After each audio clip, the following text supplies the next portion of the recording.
À ce temps, je m'habille de couleur, j'ai 2 chats, j'aime Taylor Swift. Ça reste... Un autre coming out!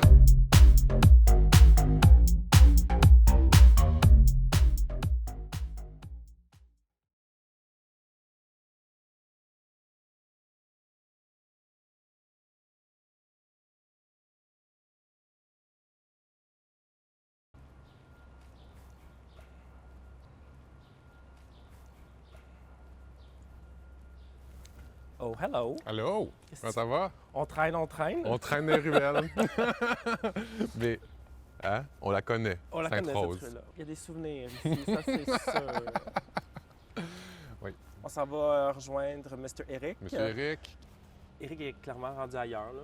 Aujourd'hui, il y a beaucoup plus de couleurs, moins de noirceur dans sa Oui. vie. Puis aujourd'hui, là, Eric, tel que je le connais, il est expansif, il est drôle, il rit. Oui. On l'aime. Allons le voir. Allons le voir.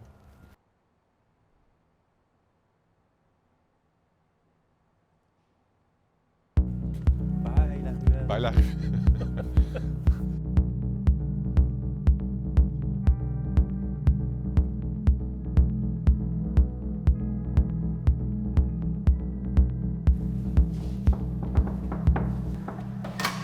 Allô? Allô? Allô? Entrez. Merci. Allez-y. Ah, chez vous, Oui. c'est coloré, c'est beau. Oui. Puis les minous! Il y a des minous Il y a des partout. minous partout. Oui, il y a des minous. Oui. Tantôt, on était dans les villages, puis on Mhm. revivait, là. Ouais. On revivait des Ouais. choses. Ouais. Puis on voudrait peut-être en parler avec toi de ces Ben choses-là. Oui, ben oui, certain.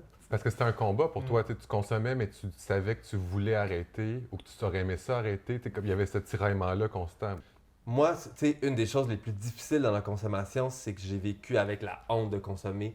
J'étais plongé dans des abîmes vraiment là, de honte puis de... Mm. Puis de joie. Il n'y en a plus. Ouais, exactement. Puis je sentais que vraiment, j'allais dans un cul-de-sac, j'arrivais pas à travailler, j'arrivais pas à écrire, j'arrivais pas à produire rien. Puis dans ma consommation aussi, je me suis mis en danger. Puis il y a eu 1 ou 2 événements là, où vraiment là, j'ai eu peur. J'ai eu peur de mourir, j'ai eu peur de perdre la tête, vraiment. Donc, vraiment en C'est- lien avec la Ouais, consommation. lien avec la consommation. Avec la substance. Puis j'ai commencé une thérapie. Parce que je voulais vraiment m'en sortir. Puis je me suis dit, là, ça suffit, il faut vraiment que je le fasse. Puis en commençant la thérapie, après ça, j'ai eu une rechute. Puis là, j'ai senti, je me suis dit, oh, là, si je retourne là-dedans, je suis faite. Puis là, je me suis dit, non, là, j'arrête.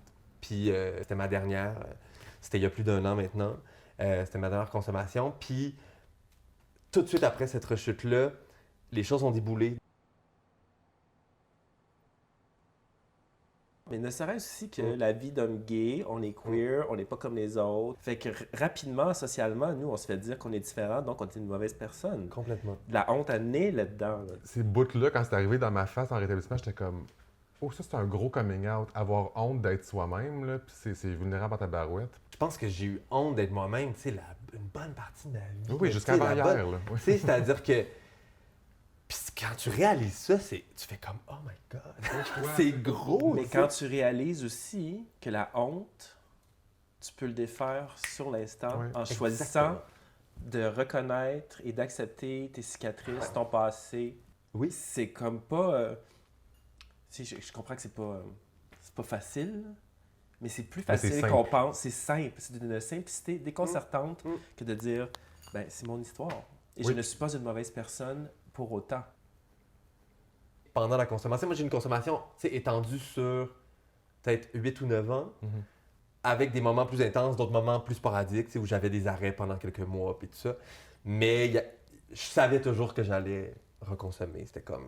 Je le sentais, tu sais. Puis je me souviens qu'une des choses qui me rendait vraiment profondément triste dans ma consommation, c'était qu'à un moment donné, j'avais le sentiment que ça allait jamais partir, ces Oui. envies-là de consommer. J'étais pas capable d'imaginer que ça allait me sortir de la tête. Puis dans le rétablissement, à un moment donné, voir ça tranquillement s'étioler puis presque disparaître. Puis ça, là, quel cadeau, là. C'est comme, tu sais, ça libère de l'espace mental. Là. Oui. J'ai l'impression vraiment d'avoir récupéré une partie de mon cerveau, là, tu sais, à pas être en train de penser à avoir envie de consommer. Ça, pour moi, c'est le plus grand cadeau. C'est d'avoir récupéré, en quelque sorte, l'entièreté de qui je suis puis l'entièreté de ma taille. C'était quoi cette sexualité-là autour de Cristal? J'ai jamais consommé de cristal autre que dans un Que dans contexte le contexte de sexuel. la baisie, oui. Je pense qu'il y a quelque chose, entre autres, dans le crystal qui me permettait d'enlever des inhibitions, d'enlever du jugement sur ma sexualité, puis qui me permettait librement d'explorer des choses, en fait. Puis je pense que c'est ça qui m'a mené à la consommation. Puis c'était ça que je cherchais là-dedans. C'était d'être capable d'explorer, tu sais, une sexualité plus débridée que j'arrivais pas à aller chercher autrement. Mon but, c'est de dire, ben, comment je fais maintenant pour avoir dans ma sexualité cette même liberté-là que j'avais quand je consommais, mais à jeun. Puis après ça, heureusement, il y a la PrEP qui est arrivée. Fait que ça a été exactement ce que la PrEP est censée être, là. C'est-à-dire que ça m'a accompagné dans cette période-là de ma vie où j'en avais besoin. Oui. Tu prenais la PrEP durant ta consommation. Ouais, la majeure partie, ouais. À partir du moment où la PrEP là, est devenue accessible, là, je suis embarqué sur la PrEP. Puis moi, ça a été vraiment un outil de prévention là, qui a été vraiment super pour moi. Puis, tu sais, même chose, là, j'ai eu la chance de ne pas être jugé. Idem. Dans les premières années ou les premiers mois de consommation, je me faisais encore croire que j'allais porter un condom. Tu sais. Mais non, c'est ça. Fait que là, c'est là qu'on m'a proposé la PrEP. Puis que là, j'ai fait, bon, ben là, ça me permet de contrôler tu sais, mes risques. Fait que là, à partir de là, pour moi, c'est ce qui fait que je suis séronégatif aujourd'hui, je pense. Là. Tu as écrit un texte de théâtre Oui. qui s'appelle Ces regards amoureux de garçons altérés. Voilà. Que nous avons vu et qui détaille de façon très, très graphique, très réelle, une virée dans un sauna de pas de 60 heures. Quand je le relis, j'ai de la misère parce que je sais que je me sentais comme ça, mais il y a un moment où le personnage dit... Il parle de sa consommation, puis il est dans la consommation, puis il dit « Le ciel est plus bas qu'il y a 5 ans. » Oui. Puis il parle de cette idée-là qu'il ne retrouvera pas les choses, puis tu sais, puis moi j'ai l'impression que, tu sais, que le ciel arrête pas de remonter.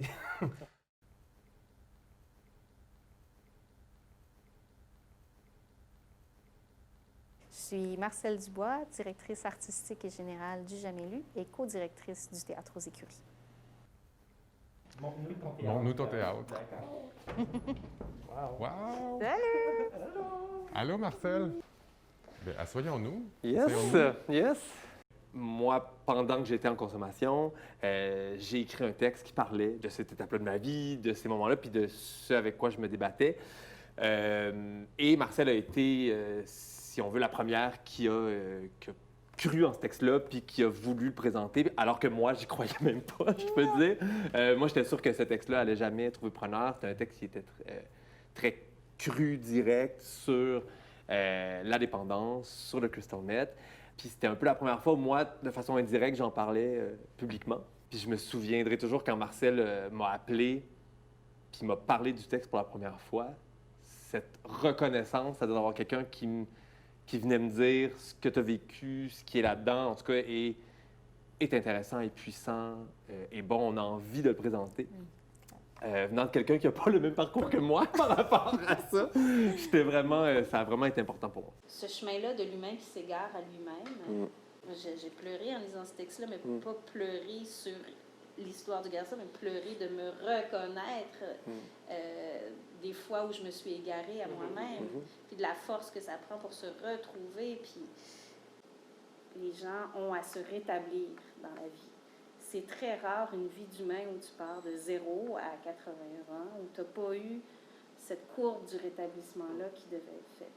Mais tu sais, au final de notre vie, qu'est-ce qui va nous rester? Sinon, ces instants-là, on a essayé d'être à peu près heureux, puis à peu près nous-mêmes, puis à peu près honnêtes. La création, l'écriture, puis tout ça, c'est pourquoi c'est si important dans mon village de rétablissement, c'est que pour moi, c'était comme la seule manière à ce moment-là par laquelle j'arrivais à être honnête, en fait. Je me donnais la liberté ou je me donnais la possibilité de dire la vérité. Pour moi, Éric, c'est ça, c'est quelqu'un qui m'a tiré vers l'avant, c'est quelqu'un qui a une exigence au niveau de l'écriture, une exigence au niveau de la pensée intellectuelle, mais une ouverture de cœur et d'esprit immense. Fait que, tu sais, j'ai juste envie d'être à côté, là. C'est vrai.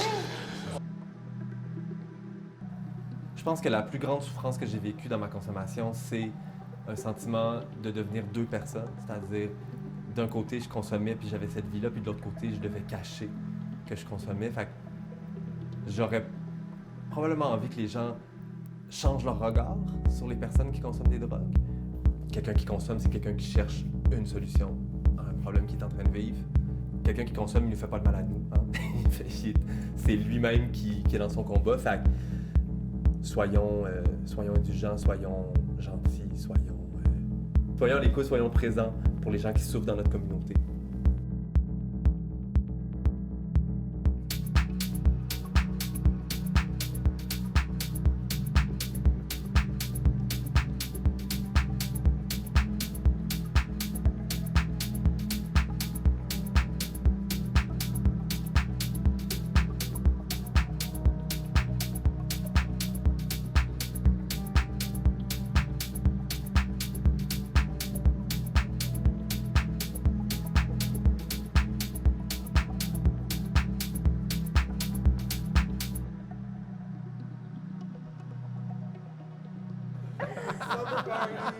Summer party.